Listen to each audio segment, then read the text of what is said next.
Autumn had come to the island of Sodor. The fields were changing from yellow stubble to brown earth, and a tractor was hard at work as Thomas puffed along.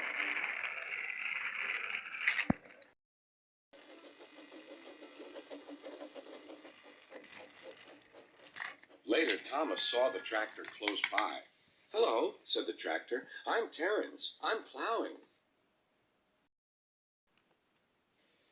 "I'm Thomas. I'm pulling a train. What ugly wheels you've got." "They're not ugly. They're caterpillars," said Terence. "I can go anywhere. I don't need rails." "I don't want to go anywhere," said Thomas. "I like my rails."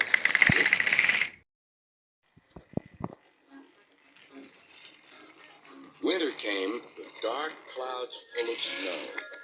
"I don't like it," said Thomas's driver. "A heavy fall is coming. I hope it doesn't stop us." "Huh," said Thomas. "Soft stuff. Nothing to it." And he puffed on, feeling cold but confident.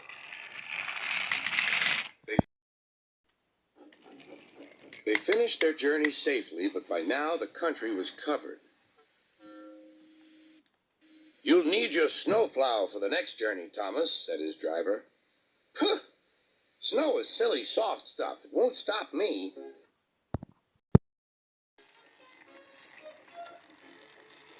The snowplow was heavy and uncomfortable and made Thomas cross.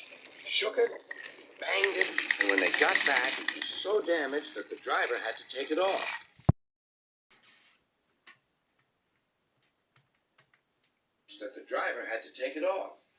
"You're a very naughty engine," he said to Thomas. Next morning, Thomas's driver and fireman came early and worked hard to mend the snowplow, but they couldn't make it fit. Thomas was pleased. "I shan't have to wear it. I shan't have to wear it," he puffed to Annie and Clarabelle, but they were rather worried. "I hope it's all right. I hope it's all right," they whispered to each other. The driver was worried, too. "It's not bad here," he said to the fireman, "but it's sure to be deep in the valley. "Silly, soft stuff," puffed Thomas. "I didn't need that stupid old thing yesterday, and I shan't today. Snow can't stop me." He rushed into a tunnel, thinking how clever he was. There was trouble ahead. "Cinders and ashes," said Thomas. "I'm stuck." And he was. "Back, Thomas, back," said his driver. Thomas tried, but his wheels spun and he couldn't move. The conductor went back for help, while everyone else tried to dig the snow away. But as fast as they dug, more snow slipped down until Thomas was nearly buried. "Oh, my wheels and coupling rods! I shall have to stop here till I'm frozen. What a silly engine I am!" And Thomas began to cry.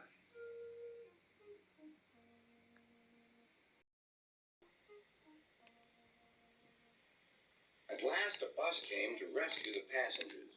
And then, who should come to Thomas's rescue but Terence? Snow never worries him.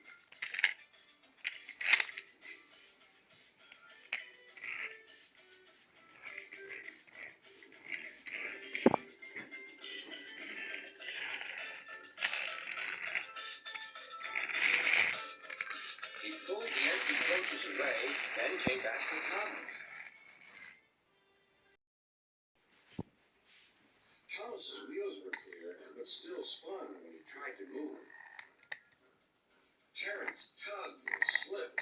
He slipped and tugged, and at last dragged Thomas clear of the snow, ready for the journey home.